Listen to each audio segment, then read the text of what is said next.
Yo quisiera seguir con la misma temática que he estado teniendo en los últimos domingos, y he venido hablando en primer lugar de las evidencias de un verdadero arrepentimiento, de una verdadera conversión. Y hoy, siguiendo esa misma línea de pensamiento y en el mismo texto, voy a seguir con la segunda parte de qué hacen los que se han arrepentido. En primer lugar, vimos las evidencias de un verdadero arrepentimiento. Esas personas que en el día del Pentecostés oyeron el mensaje, lo recibieron con humildad, reconocieron su condición delante de Dios y dieron un paso de fe, se convirtieron a Cristo. Entonces, dice el versículo 37 de Hechos capítulo 2, que ellos compungidos de corazón le dijeron a los apóstoles, especialmente a Pedro, ¿qué haremos? ¿Qué haremos? ¿Recuerdan la pregunta? ¿Qué haremos? Ellos escucharon el mensaje, sin embargo, se veían atrapados, se veían emboscados, se veían sin salida. Realmente, todo lo que hemos escuchado nos coloca a nosotros como culpables, pero no sabemos cómo escapar de esa sentencia judicial, de esa culpabilidad que nosotros tenemos. ¿Qué hacemos? Y ya vimos lo que significa el término compungidos de corazón, que es introducir un objeto punzante y cortante sobre algo y agitar con violencia. Heridos mortalmente en sus conciencias y sin escapatoria alguna, dicen, ¿qué haremos? ¿Qué haremos? Desesperados. Incluso le llaman a los apóstoles hermanos, lo que quiere decir que ya el Señor venía trabajando en sus vidas. Entonces, Pedro le dice en el versículo 38, arrepentíos y sed bautizados cada uno de vosotros en el nombre de Jesucristo para perdón de vuestros pecados y recibiréis el don del Espíritu Santo, porque la promesa es para vosotros y para vuestros hijos y para todos los que están lejos, para tantos como el Señor nuestro Dios llame. Y con muchas otras palabras testificaba solemnemente y les exhortaba diciendo, sed salvos de esta perversa generación. Entonces los que habían recibido su palabra fueron bautizados y se añadieron aquel día como 3,000 almas. Y se dedicaban continuamente a las enseñanzas de los apóstoles, a la comunión, al partimiento del pan y a la oración. Después de escuchar el sermón y reconocer su condición delante de Dios, estas personas procedieron al arrepentimiento, se convirtieron. A partir de ese momento, su vida cambió. Pero ¿qué comenzaron ellos a hacer? Y esto es importante porque es una manera de medir nosotros mismos hasta qué punto nosotros somos realmente creyentes. Puede pasarse una persona la vida entera creyendo algo que no es. Claro, eso es posible. ¿Puedo yo estar autoengañado? Sí, es posible, muy posible. De hecho, el ser autoengañado es más común de lo que nosotros pensamos. No creamos nosotros que porque tengamos una cultura de fe realmente somos creyentes. No creamos nosotros que ser tradición o tradicional en algo es sinónimo de conversión.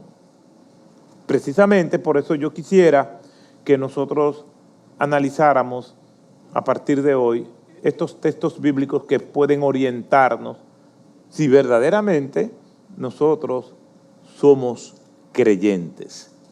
Por eso, una vez más, leo las consecuencias inmediatas de la conversión. Y lo primero que hicieron estas personas fue que se bautizaron. Un creyente verdadero procura bautizar. No quiere decir eso que todos los que se han bautizado son cristianos. Ni tampoco quiere decir que todos los que se congregan habitualmente en una iglesia son cristianos. Lo que sí quiere decir esto es que los verdaderos cristianos procuran obedecer al Señor en todo lo que el Señor ha establecido. En el proceso caemos, en el proceso pasamos por tramos de debilidad, pero nuestra disposición, nuestra intención consciente es nosotros ser obedientes al Señor. Y planificamos la obediencia. Y las caídas puede ser que nos sorprendan. ¿Por qué? Porque un verdadero cristiano no vive planificando pecar, no vive planificando el mal. Lo que planifica es la obediencia. Y la obediencia tiene que ser intencional y se prepara y crea las condiciones para la obediencia. No crea las condiciones para el pecado. Porque el que practica el pecado no es de Dios. Porque el que practica el pecado, esclavo es del pecado, dice la Escritura. Y el Señor nos llamó de la esclavitud a la libertad. Es posible que pasemos por tramos, como bien dije, donde tropezamos, somos débiles, pero no es lo habitual. Lo habitual es la predisposición, la planificación, la organización para nosotros agradar a Dios. Le voy a poner un ejemplo. Domingo en la mañana, venimos y nos congregamos. Pero ¿cuándo nosotros comenzamos a prepararnos para congregarnos? Cuando nos levantamos el domingo en la mañana. En mi caso, el día del Señor comienza el sábado. No solamente porque me voy a congregar y me voy a reunir, sino que tengo responsabilidades. Por lo tanto, yo no voy a estar dando muchas patadas voladoras el sábado.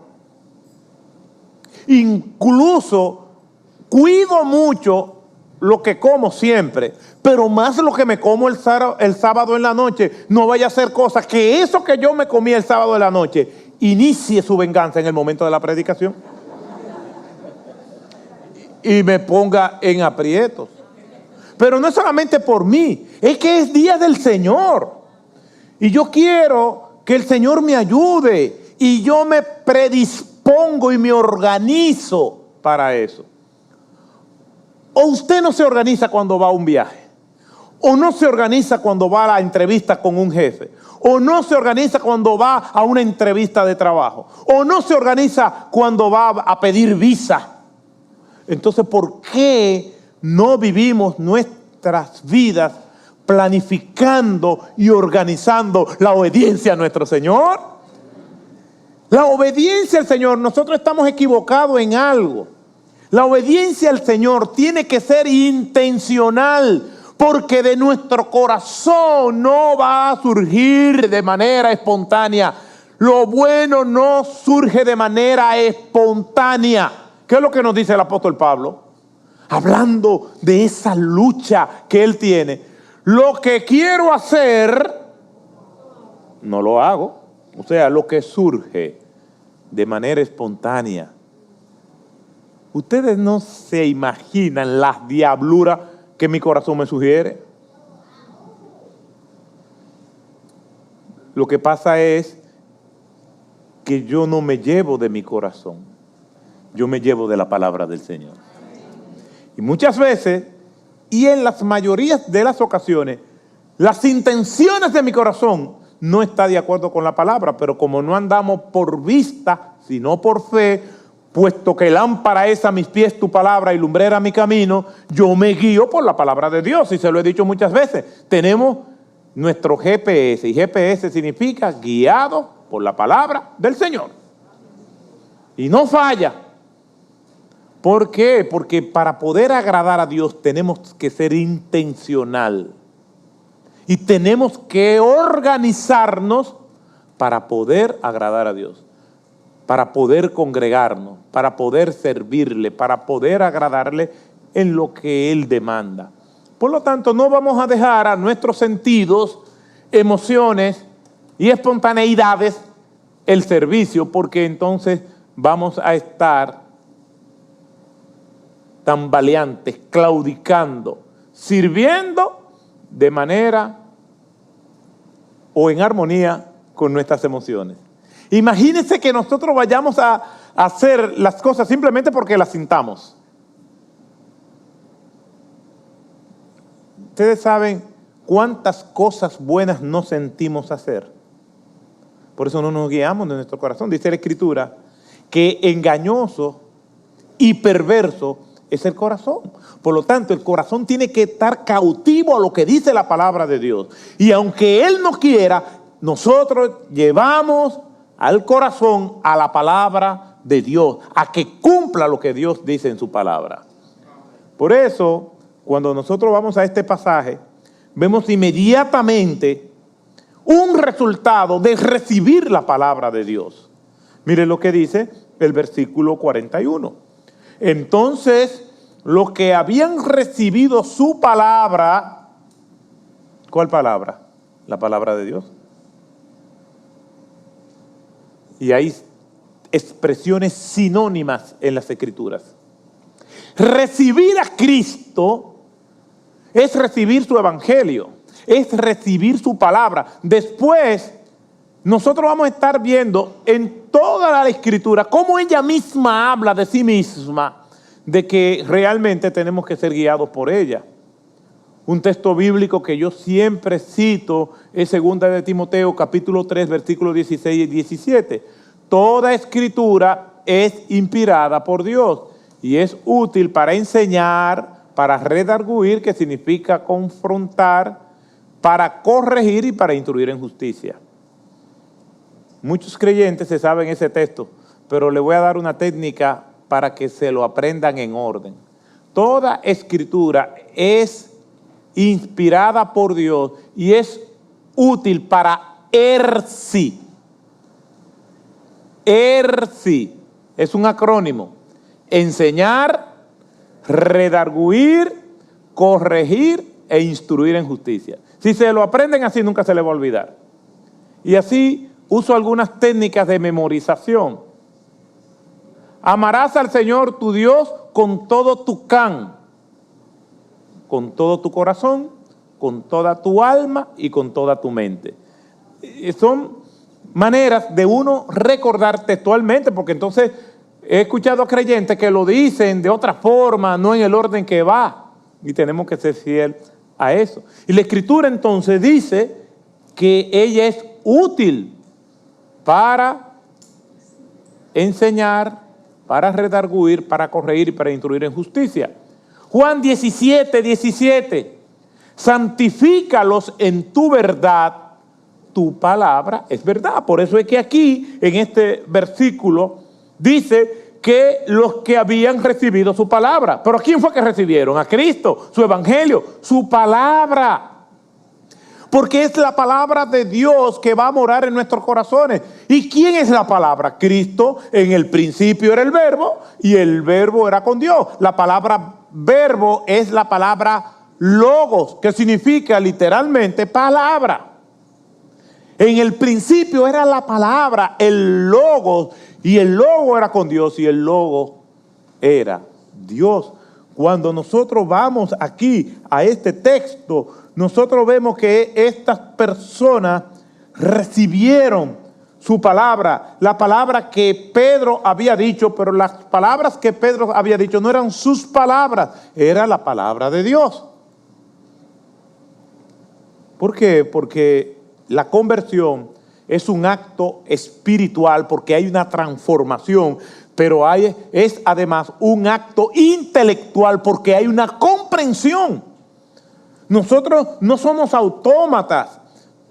Cuando yo me convertí, yo no sentí absolutamente nada, pero comprendí mucho. Comprendí que estaba lejos de Dios. Comprendí que aunque venía de un hogar moralmente bueno, de raíces cristianas, de que yo era una persona moralmente aceptable, aún así comprendí que estaba perdido. Y aunque yo no tenía ningún vicio ni adicciones, y aunque trabajaba y estudiaba, y ante los ojos de la sociedad era un buen muchacho, ante los ojos del Señor estaba irremediablemente perdido, a menos que procediera al arrepentimiento. El día de mi conversión yo no sentí nada. El día de mi bautismo yo no sentí nada. Pero comprendí mucho. Por eso es que cuando Felipe, el evangelista, ¿recuerdan? En Hechos capítulo 8, que primero está predicando en la ciudad de Samaria y después el Señor lo lleva al desierto y se encuentra con un funcionario etíope, que la palabra de Dios le llama el eunuco, ¿recuerdan? ¿Recuerdan la pregunta que le hizo el evangelista Felipe cuando se le acercó, que este hombre venía con su séquito y en un carruaje leyendo las escrituras? Y Felipe se le acercó corriendo. ¿Ustedes recuerdan cuál fue la pregunta que le hizo Felipe? ¿Entiendes lo que lee? No le dijo, ¿qué tú sientes al leer eso? Es que no estamos llamados a sentir, y ese es un gran problema, que nosotros confundimos fe con emociones. Me gustó el culto fue muy bueno porque me sentí. No, el culto no es bueno por lo que yo haya sentido, sino por lo que yo haya hecho y por lo que a Dios le haya agradado lo que yo hice. La pregunta no es si a mí me gustó, es si a Dios le gustó lo que nosotros hicimos. Entonces, con esas aclaraciones, yo quisiera que nosotros comenzáramos a reevaluar nuestras vidas, nuestra relación con Dios, sobre la base de lo que son las consecuencias de un verdadero arrepentimiento ya en la vida de un creyente. Entonces, los que habían recibido su palabra fueron bautizados. Lo primero que hace una persona que es convertida es, ¿qué es lo que hay que hacer? El bautismo no salva. Es una evidencia de la conversión. No, que yo me bauticé cuando era niño. No, que a mí me echaron agua. No. El bautismo bíblico es el que viene como consecuencia de la salvación. Porque tiene que haber un entendimiento. Es el resultado del arrepentimiento, de la conversión. Por eso es que nosotros, todos los bautismos que vamos a ver en la Escritura, es como consecuencia de un arrepentimiento. Comienzan con Juan el Bautista como una señal de arrepentimiento y sigue con los discípulos y lo vemos aquí en este pasaje. Por lo tanto, si usted realmente es convertido, no puede esquivar el bautismo, debe bautizarse. Pasamos por una situación especial el año pasado, donde no pudimos tener bautismo, aunque había personas listas para bautizarse, pero ya próximamente vamos a anunciar ese bautismo. Y debe bautizarse como consecuencia de su conversión. Y si no me bautizo, bueno, yo no estoy diciendo que una persona que no quiera bautizarse no sea salva, pero si no tiene nada que le impida bautizarse, me llena de dudas. ¿Por qué? Porque un verdadero cristiano tiene la predisposición a obedecer y se prepara y se organiza para obedecer. Y entonces cuando vamos al pasaje, nosotros entonces encontramos todas esas dinámicas y vemos que el testimonio de la Escritura es vital, no solamente para la conversión, sino para uno convertirse en un creyente que va creciendo cada día más. Por eso es que el mensaje de Pedro está lleno de la palabra de Dios. encontramos por lo menos 14 referencias del Antiguo Testamento. Ahí, constantemente, aludiendo a la palabra de Dios. Porque es la palabra de Dios la que nos va a dar una radiografía, un diagnóstico veraz de nuestra condición. ¿Y cómo que esto opera? Nosotros vamos escuchando la palabra de Dios y mientras vamos escuchando la palabra de Dios nos vamos viendo retratados a nosotros mismos y nos sentimos aludidos. Hace un tiempo me invitaron al teatro a ver a un experto en ópera, un divulgador del género operístico. Y él decía que las canciones y las obras que más le gustan a los seres humanos son las obras no que hablan del autor, sino que hablan de nosotros. Porque nos sentimos conectados. Y es verdad, nosotros conectamos con aquello que nos sentimos identificados. Ya sea para reaccionar, pero hay una conexión, y para rechazarlo, o para tener empatía con eso. Por eso es común, ya sea que alguien me diga a mí directamente, o alguien me dijo que alguien dijo, ¿tú le dijiste algo al pastor? Pastor, ¿alguien le dijo algo de usted, de mí? Porque yo sentí como que usted me estaba tirando indirecta. Imagínense, hermanos, una vez leía un reporte de unas personas que estaban secuestradas en un lugar y leía un episodio que allá había sucedido muchos años atrás y entonces estaban buscando la manera de cómo rastreaban a esas personas junto con los secuestradores. Y una de las alternativas que presentaron fue desviar el satélite para darle seguimiento. Y sacaron un satélite de su ruta. Y la respuesta es, eso es imposible. No porque no se pueda hacer, sino por el costo. Ustedes no se imaginan lo que es sacar un satélite de su órbita. Eso no es una solución. Y precisamente, ante la pregunta, pastor, venga acá, ¿alguien le dijo algo de mí? Y mi respuesta fue esa. ¿Tú sabes lo que significa desviar un sermón para dirigírselo a una sola persona? ¿Tú sabes el costo que ese tiene? ¿Tú sabes la cuenta que voy a tener que dar a Dios para olvidarme de todo el mundo para concentrarme en una sola persona? Si yo sé algo y es de mi competencia la confrontación, yo voy directamente donde la persona, como dice la Escritura, pero nunca voy a usar el púlpito para estar enterando indirectamente a nadie. Entonces, por el costo que tiene. Entonces, hermanos, Pedro predica y cada uno de los que están ahí, o una gran mayoría de los que están ahí, se sienten desesperados. ¿Por qué? Porque cuando se habla la palabra de Dios, el Espíritu Santo va repartiendo y dándole, toma lo tuyo, toma. Él es el que da, Él es el que reparte. No solamente reparte la convicción de pecado, sino que también reparte los dones con los cuales nosotros también le vamos a servir. Pero le da, como decimos, a cada uno lo suyo. ¿Por qué? Porque cuando estamos escuchando la palabra de Dios, porque yo no solamente predico, yo también oigo la palabra de Dios. Yo digo, ese sermón fue para mí. El otro dice, no, fue para mí. Digo, no, fue para mí. No, Señor, fue para mí.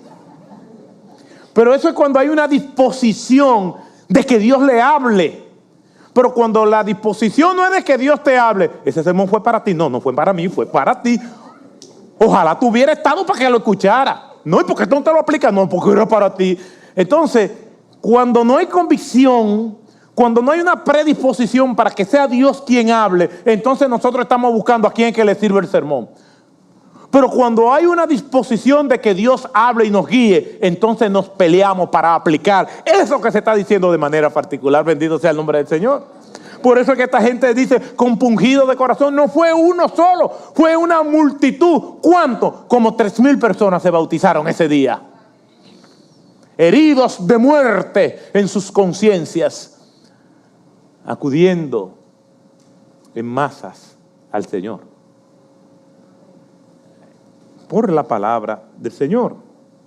Lo que nosotros vemos aquí es el testimonio de las Escrituras, el fundamento de la fe del creyente, del cristiano, reposa en el testimonio de las Escrituras.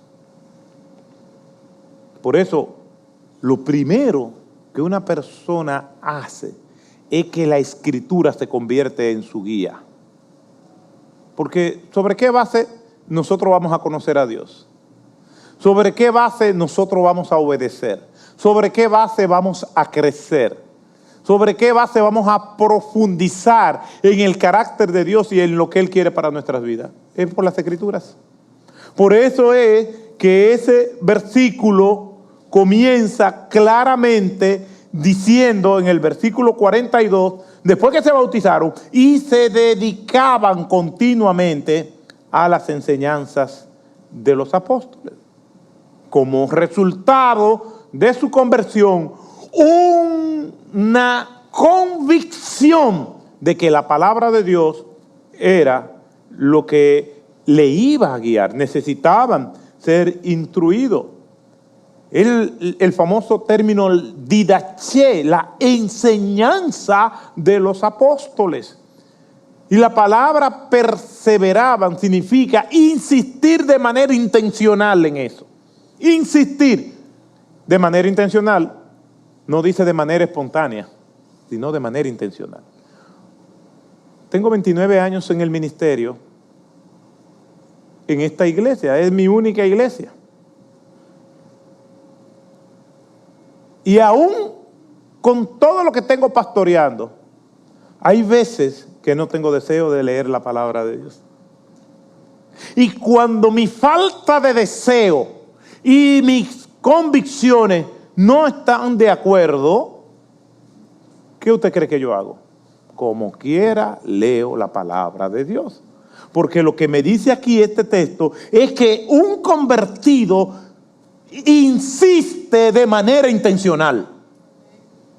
Insiste hasta que se despierte el deseo. Insiste hasta que comienza a disfrutarlo. Insiste hasta que las emociones cobran vida por la palabra de Dios. Y si no cobran vida, como quiera sigue insistiendo hasta que algo suceda. Y si no sucede nada, como quiera está siendo obedientes. ¿Cuántos de los que están aquí disfrutan pagar los impuestos? Decía el boxeador Joe Louis. A Joe Louis le preguntaron una vez que cuál ha sido el golpe más fuerte que recibió en toda su carrera. Él dijo, el de los impuestos.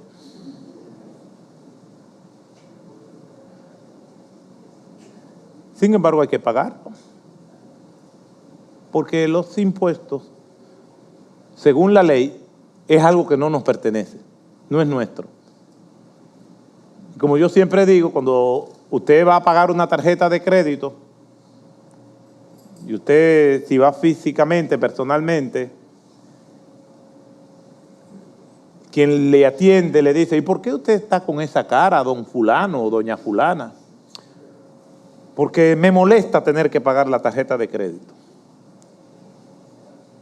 Entonces, quien le está atendiendo le va a decir, un momento, en este banco usted tiene que pagar de buena gana, si no, llévese su dinero. ¿Le va a decir eso? ¿Verdad que no? No venga con cara aquí a pagar. Usted tiene que pagar, es sonriente, si no, el banco no lo quiere. No, al banco no le importa que usted tenga una cara. Usted lo que tiene que pagar, yo también. La obediencia es igual. Lo que es correcto hay que hacerlo. Independientemente si nosotros tenemos o no el deseo, hasta que el hábito se cultive y comencemos a disfrutar el gozo de ser obediente. El verdadero gozo no está está en el resultado de lo que yo hice, como Dios bendiciéndome y dándome algo a cambio. La verdadera bendición está en el acto de la obediencia. Yo pude resistir al pecado y vencí en el nombre del Señor. Yo pude leer mi palabra y aunque la palabra de Dios, y aunque no tenía deseo, lo hice. Y como Dios me habló, aunque no sentí nada. La verdadera bendición es la obediencia. La trampa del creyente es que está buscando hacer cosas para recibir, para entonces contabilizar eso como bendición. No, la bendición verdadera es la obediencia y ya. ¿Por qué? Porque no hay mayor deleite que ser fiel a Dios. Y estas personas se dedicaban continuamente, insistiendo de manera intencional en la palabra de Dios.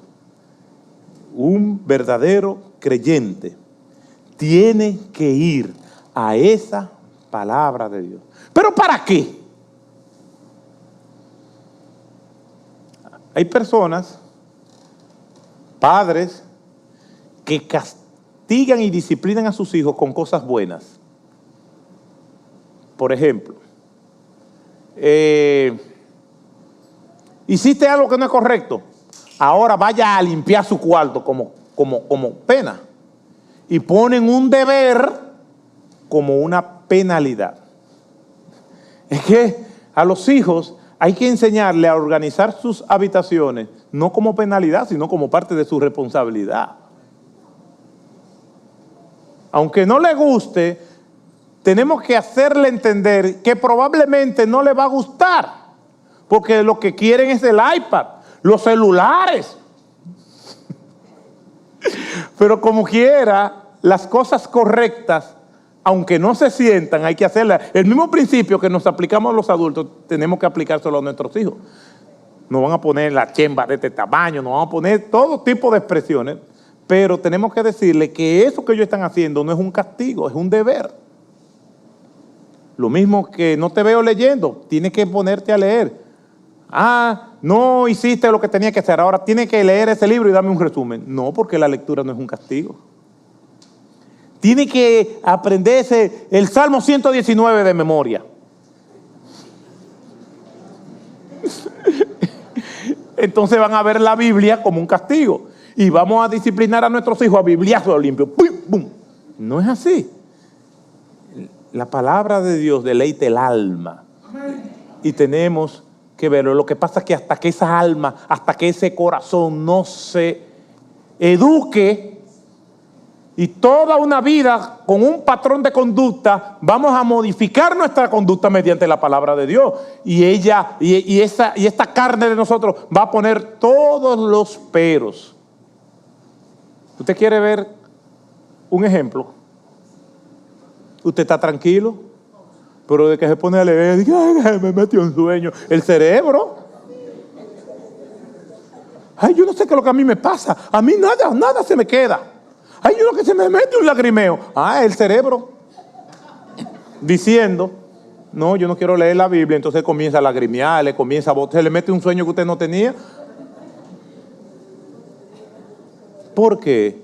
Porque no está acostumbrado. Por eso es que tenemos que insistir de manera intencional. Cuando nos dice que se dedicaban continuamente o perseveraban en las enseñanzas de los apóstoles, era que insistían de manera intencional. Y la historia, hay personas notables en la historia, nos dan ejemplos de lo que significa la perseverancia y la tenacidad. Y disfrutamos de cierto bienestar porque hubo personas en distintos campos de la ciencia que se dedicó hasta poder encontrar algo. ¿Ustedes creen que las vacunas aparecen del primer ensayo?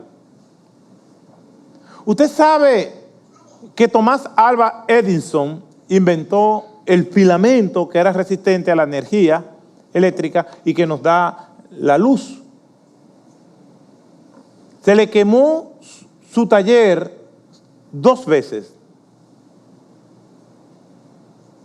Cuando iba por el intento 1500, Y cada vez que hacía la prueba, el filamento no era lo suficientemente resistente y se fundía. Vinieron parte de sus colaboradores más cercanos y le dijeron, tenemos que dejar esto. Tenemos 1.500 intentos fallidos. Y él dijo, no, no tenemos 1.000 intentos fallidos. Hemos descubierto 1.500 maneras de cómo no funciona. Eso es tenacidad. E inventó el filamento en el intento 2000. Si se hubiera devuelto en el 1999, no hubiera tenido los resultados que tuvo. Y perseveraban en la doctrina de los apóstoles. Por eso, mi hermano, si tú y yo hemos conocido a Cristo, tenemos que de manera dedicada insistir en la lectura de la palabra de Dios. El domingo que viene vamos a ver por qué que eso es vital. Yo creo que tenemos que tener un entendimiento claro, porque no es un capricho de Dios. Tiene que leer mi palabra. Pero ¿y por qué?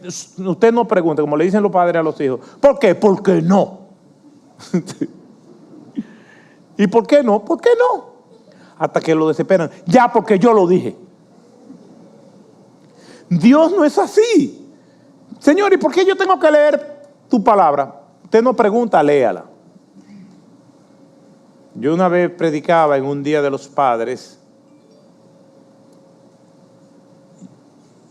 y una persona que estaba aquí, que tuvo una terrible experiencia con su padre, salió despavorida, llorando,